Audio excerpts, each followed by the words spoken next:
Greetings, dear friends. Here we are for our letting go guidance session round two, take two.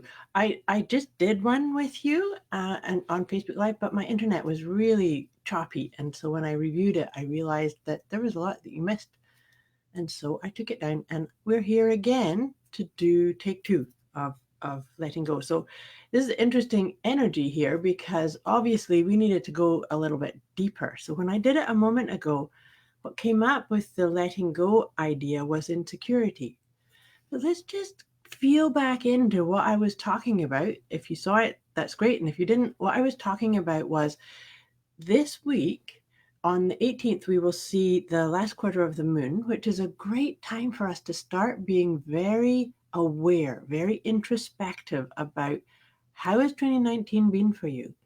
2019 is the last of the teen years, if you like. And so now we're going to be stepping into a lot more responsibility as the 20s. We're stepping into a new decade. We're starting to really check in and take ownership and authorship for what is that you want to create. If you're here live, say hi. Um, in in all of this, I really encouraging people to set a theme, a one-word theme of what do you want to create, what do you want to be, what do you want to experience, what do you want to manifest, what do you intend stepping into this new decade. And so just follow that through. The other part of it too, it'd be great if you just marked on the calendar about the winter solstice, because that's the perfect time to really get clear on your what's happening in your inner landscape. What are your habits, your beliefs, your thoughts, your ideas, your intentions that you want to march forward with, to walk forward with, and what are you going to leave behind? What no longer serves you?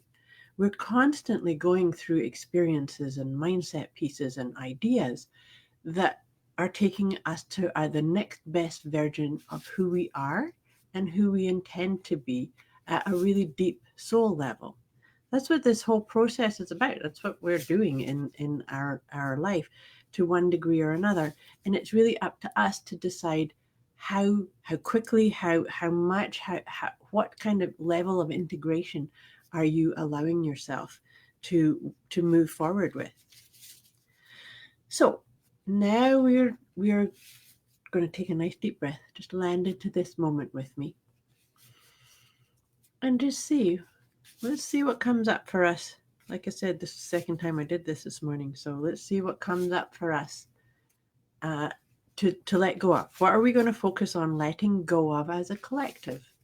And of course, the collective, we impact everybody with what we are doing. So our what we're working on is impacting and affecting everything and everyone around us. So let's see what comes up. And so what's come up, and this we've worked on this before, but this is another layer. So assumptions and expectations. In fact, it's funny, that's a conversation that I often have with clients too, is assumptions and expectations. We make up stories.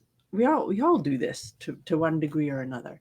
Is an assumption making you not do something that you could be doing? Like if you just assume that this is how it's going to be, and then therefore you're not going to try or set an intention, or do you expect something to go a certain way, and then when it doesn't, you think that there's something wrong with you, or that you should do something better? Remember, that should word is not a good thing for any of us.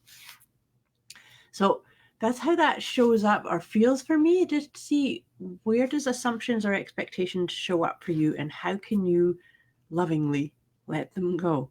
Let me read this out to you to help us let go of assumptions and expectations. When we make an assumption about someone, we form pictures of who they are in our mind that sometimes don't actually bear any relation to their true selves. That actually happens to us too. Like we can make an assumption about our own selves also. Sometimes it's because we want to see the best in other people, but sometimes it's a backhanded way of seeing the best in us. What we hope people are fits into the context of our dreams and ideas. When they don't live up to our expectations of or for them and for us, we feel let down.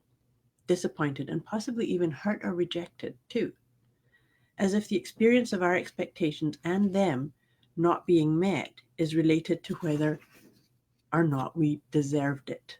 I'm putting my fingers in quotes there. Not all of our assumptions or expectations are realistic. It is realistic and necessary to have expectations, but it's critical for them to have a basis. An expectation is a strong belief that something is going to happen or be the case in the future. Remember, it's making up a story. So sometimes you just need to say, am I making up a story? And then you can choose a different piece on that. Often we tend to believe that the way we treat others will be the way we are treated in return. Truth be told, this does not always happen. Do not expect a certain result from a given situation. Go into an experience with an open mind, and this will allow you to fully immerse yourself without the pressure of living up to preconceived ideas.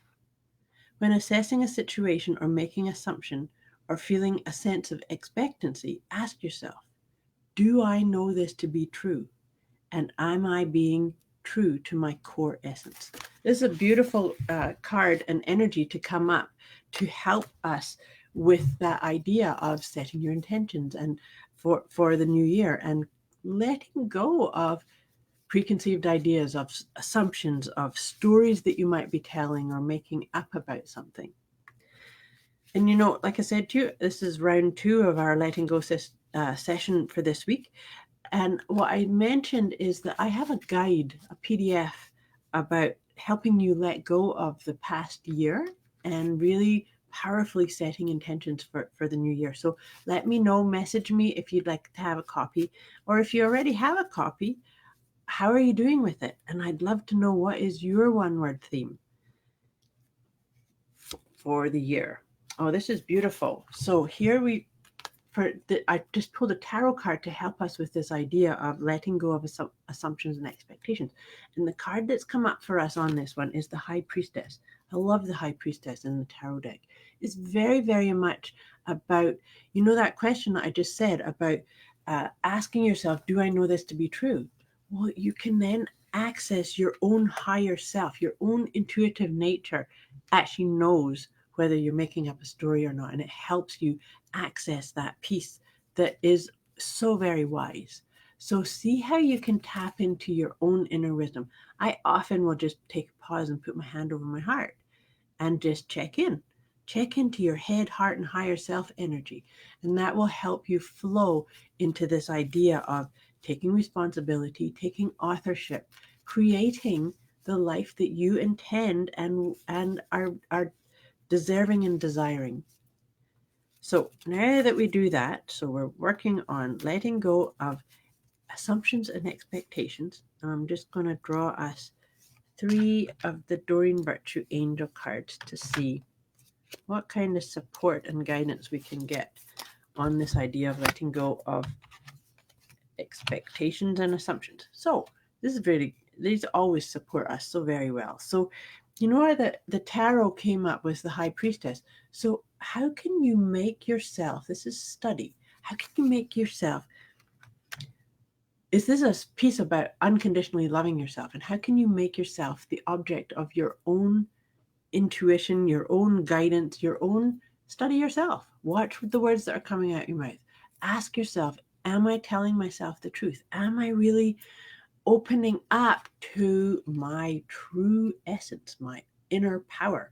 We are also very powerful beings, but we sometimes get too caught up in these expectations and assumptions, and sometimes it's time to retreat. This is a beautiful card to have come up because I said to you about the last quarter of the moon and then winter solstice. That's the time to retreat from all of the external and come into yourself and really align with where are you going, what are you wanting to create. Opening up into 2020, set your one-word theme. I hope that helps you, and I am grateful that we had better internet connection after my reboot. I wish you a wonderful week. Any questions or wanting that guide that I mentioned, message me or put in the comments below. Have a great week. I will see you next week. Much love.